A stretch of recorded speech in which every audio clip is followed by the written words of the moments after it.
Shalom, this is GMS on Let's Sit Down, coming back with a lesson. First off and foremost, I want to give all praises, glory, and the highest honor to Yahweh Bashem Yahushai, Bashem Kakadash. Double honors to the elder apostles of Great Millstone. Peace and salutations to the elect out there. They're spreading this word of sincerity and truth all over the four corners of the earth. Gone back with another lesson. This lesson is gonna go in on the law. Okay, brother asked me what this scripture actually means, verse 2. So, I decided to make a lesson on it. Yahweh Tazah is going to be edifying. So without further ado, I'm going to touch on these two scriptures right here. This is Exodus chapter 23, verse 1. Thou shalt not raise a false report. Put not thine hand with the wicked to be an unrighteous witness. Okay, and that's what happened, man. During the time of the Lord Yahushai, when he was on the scene, Jake was constantly about, raising false reports, man, bearing false witness. Now, the thing with bearing false witness in the sight of Yahweh Bashem Yahushai is a very serious thing, man. The thing concerning that is because the Most High said wickedness needs to be put out from among the people. Okay? Wickedness needs to be put out from among the people. So you bearing false witness might just cost someone his life, man. Now, in Esau society, they put you in jail and shit like that. Okay, you might be in jail for a while, but that thing doesn't always slide with the Most High, man. Okay, there are some punishments within the law, okay, that are not worthy of that. But there are some punishments in the law that are worthy of that. So, let's say you're a wicked piece of shit and you don't like a certain person, you bear false witness to him. Okay, you pay off another man to bear false witness also, and there the judgment stands, and this man gets put to death. Unrighteously, man. Yes, I said unrighteously, because putting a man to death that is worthy of death is righteous according to the scriptures, man. You have two things: putting to death, which is kill. Okay, putting to death in the sense of to kill, and putting to death in the sense of to murder. Okay, murder is wicked. To kill is for a righteous cause, which it might be adultery, it might be, two men are a bunch of sodomites, or two females.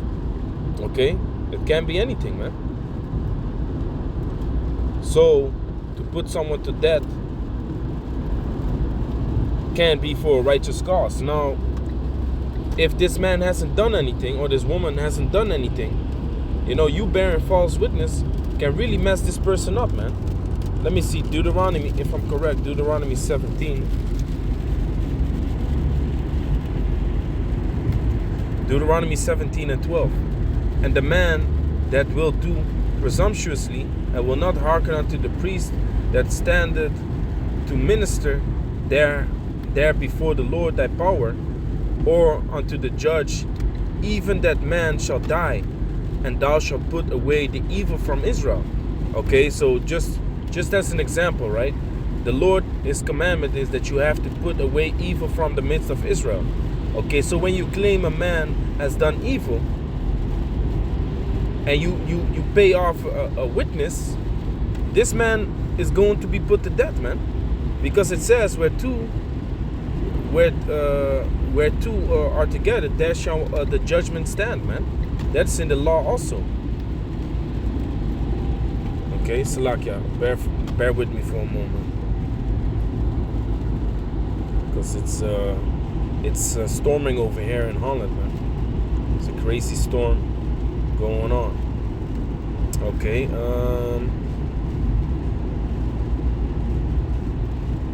let me see.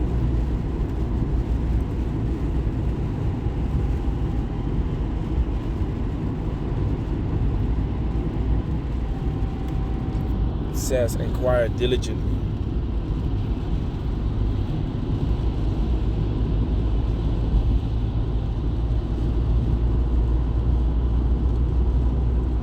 Here it is. It was in 17, but I didn't really look good. Slakia. And this is concerning a man. Fuck, man. This is concerning a man that wants to persuade other people to worship other gods, man. Okay, now look what it says concerning it. Deuteronomy 17:6. At the mouth of 2 witnesses or 3 witnesses shall he that is worthy of death be put to death. But at the mouth of 1 witness he shall not be put to death. Okay, so it's all about witnesses. Now this law that is written over here is about making sure that this one person that claims to be a witness does not get 2 more people to be witness also, so this person gets put to death. Do you see how the Most High has set up the laws and how it fits perfectly, man? That's why the scripture also says this. This is additions to Esther 16 verse 15. But we find that the Jews whom this wicked wretch had delivered to utter destruction are no evildoers, but live by most just laws. Okay? So the laws that have been given unto us are most just, man, and they fit perfectly together. Here it is, what Esau does in this society is he keeps wickedness around, man. He keeps wickedness around. Back in the days, I used to live around this mental institution where you have people that do crazy shit, man. And across the street of that mental institution, you had a elementary school, man. Behind it, you had the high school. Like, what the fuck you think is gonna happen, man? These people be escaping continually, okay? And then you have an elementary school across the street. Like, why, man?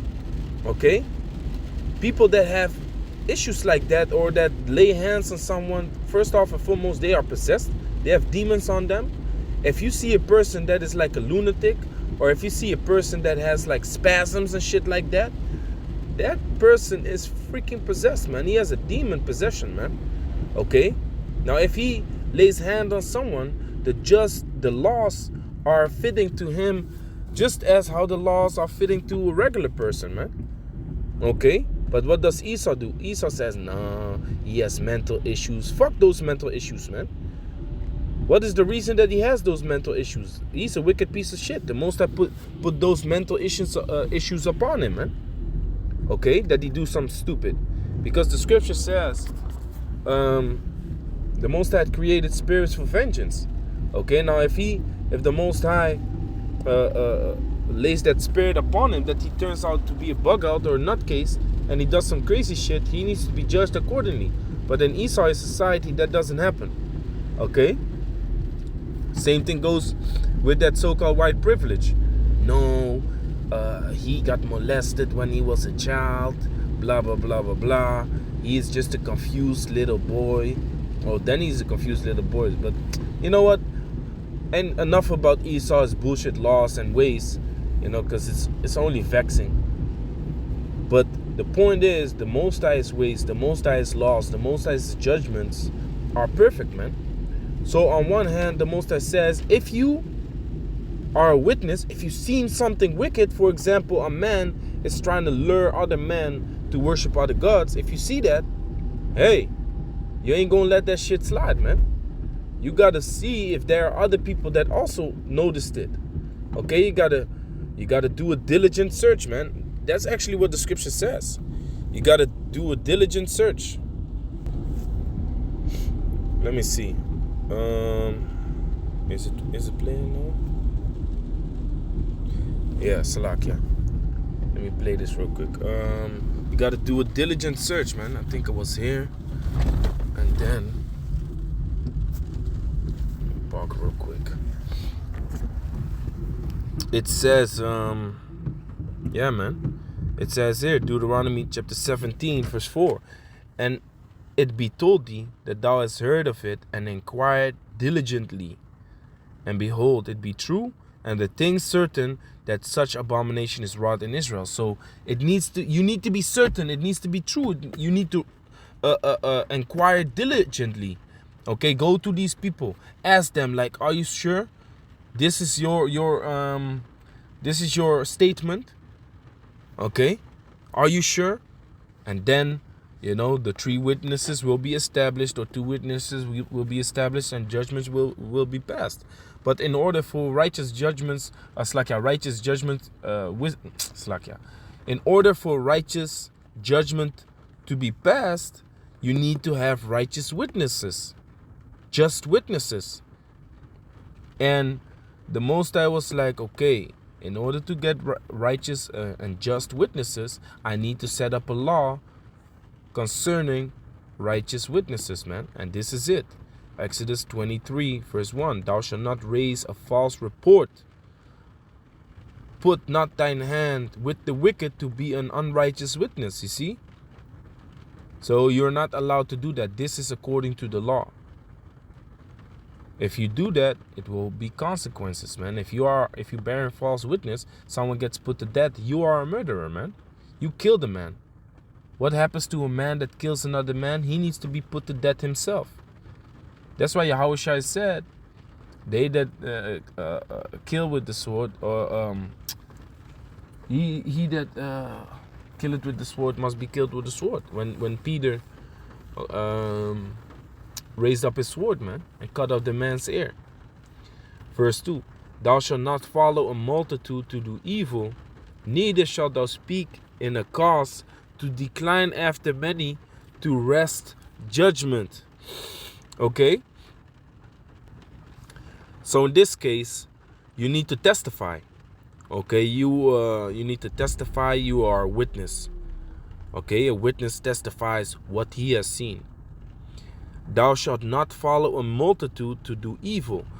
Let's start with that. In this case, it can be used in being a witness, okay? But it can also be used in all kind of other things, man.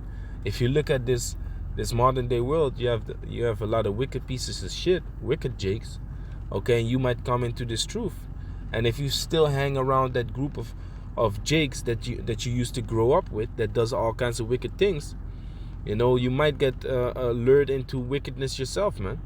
Judgment that is being passed upon this man might be passed upon you because you hang around him, man. That's why the scripture says, be not unequally yoked with unbelievers. Okay? The friendship with the world is what? James 4:4. Ye adulterers and adulteresses, know ye not that the friendship of the world is enmity with the Most High? Whosoever therefore will be a friend of the world is the enemy of the Most High, you see? So if you want to jump for a bunch of wicked niggas, that are part of the world, you want to be friends with the world, you are the enemy. You make yourself an enemy of the Most High, man. Okay, if he has chosen you out of the world and brought you into the light of the truth, you better walk circumspectly and correct, man. If you're surrounded by a group of jakes, that be all up in some folly, you separate yourself from that, man. If you go into the word holy, it goes back to the Latin word santa, which means what? To be separate, man. Okay? Now, jakes that are not holy, you don't deal with them, man. Now, there, of course, in everything there is a balance. The scripture says use the world but not abuse it. Okay? If you can, if you have a friend in the world that can help you with something, let's say he's a painter, or he knows how to put floors, or he's into the stock market and you need some advice on it, you can contact them, man. Of course, it doesn't mean that you need to delete them on all platforms and shit like that, delete their number and stuff like that, but it's better not to roll around with them, man. It's better not to deal with them, because they have a track record. People might be looking for them. They used to rob people, or they still busy with drugs. Cops might pull you over, find drugs in the car. He drops the drugs that he has in his pocket. He drops it in your car. Then the cops finds cocaine in your car. Meanwhile, you have nothing to do with that shit, man. Well, if you never dealt with this guy, if you never rolled with this guy, that shit would have never happened. You see?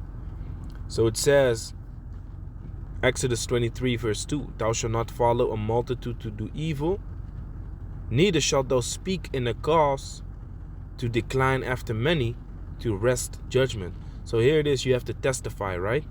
But then what often happens is when a man has to testify, he listens to the voices around him. Okay, he has his own opinion. This man has a certain opinion, but then what happens is he gets influenced by other people. No, you shouldn't say that, man. If you say that, this and this, that. But what you're talking about, then this and this and that. I have to say what I have to say, so righteous judgment will be passed, man. Okay? Because the scripture says when you judge,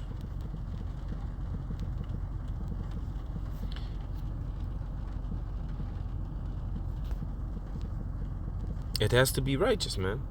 Let me see. What the fuck is gone? John 7:24. Judge not according to the appearance, but judge righteous judgment. And then when you go into the book of Sirach, it says, reference, you should not allow the respect for a certain person to make you to fall and cause you to fall. Sirach 4:22. Sirach 4:22. Accept no person against thy soul, and let not the reverence of any man cause thee to fall. So here it is, you respect a certain person. Don't let that respect for that person cause you to fall, man. You will get messed up, man.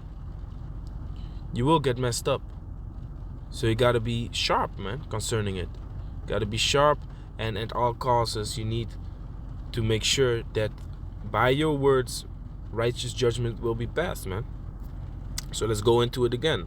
Thou shalt not follow a multitude to do evil.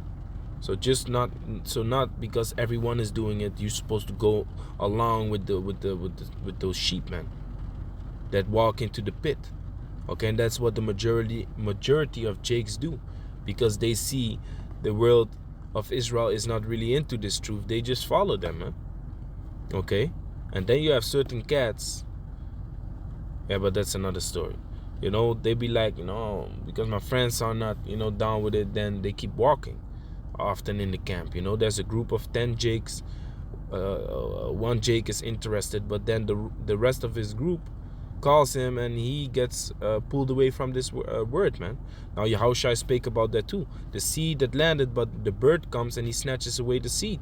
That is Satan.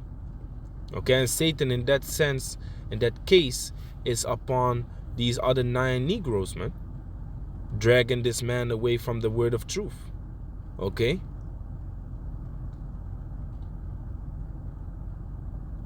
So that's what it is. Follow not the multitude to the wicked.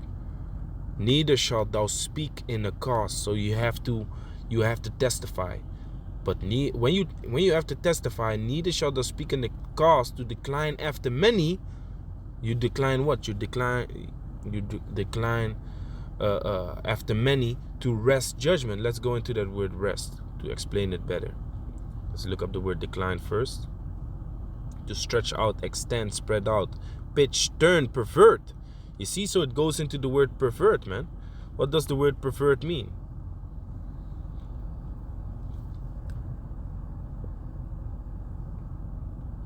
Really, it goes into turning back, man, or turning away. Per and vert means to go or to turn. Anyway, let's go into it. Pervert, to cause to turn away from what is right, proper or good, the base. So you should not decline, turn away from what is right, because of many people, man, a group. So it says, neither shalt thou speak in a cause to decline after many to wrest judgment. Spread out, extend.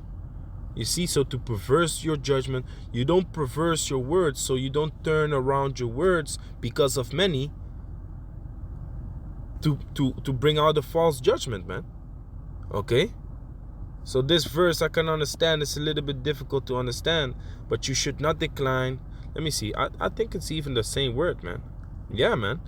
You see here, the Hebrew word for decline is nata. Okay, and then the Hebrew word for rest is also nata. Okay, so you should not perverse your testimony because of many people, and which is going to create a perverse judgment, man, a wrong judgment. You should not do that, because the blame is on you, man. If you are that last witness that needs to be come to the table to make someone get put to death, hey, the blood is on your hands, man.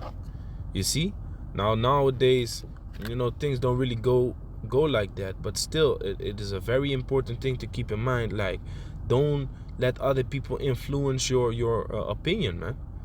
Don't let other people influence your testimony. Okay, if you've seen what happened and you are able to solve a certain problem, you need to speak up, man.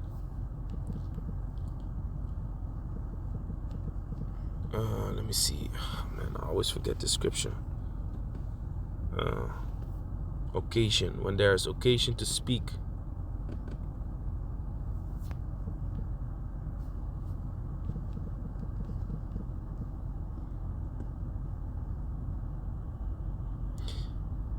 Yeah, Sirach 4:23.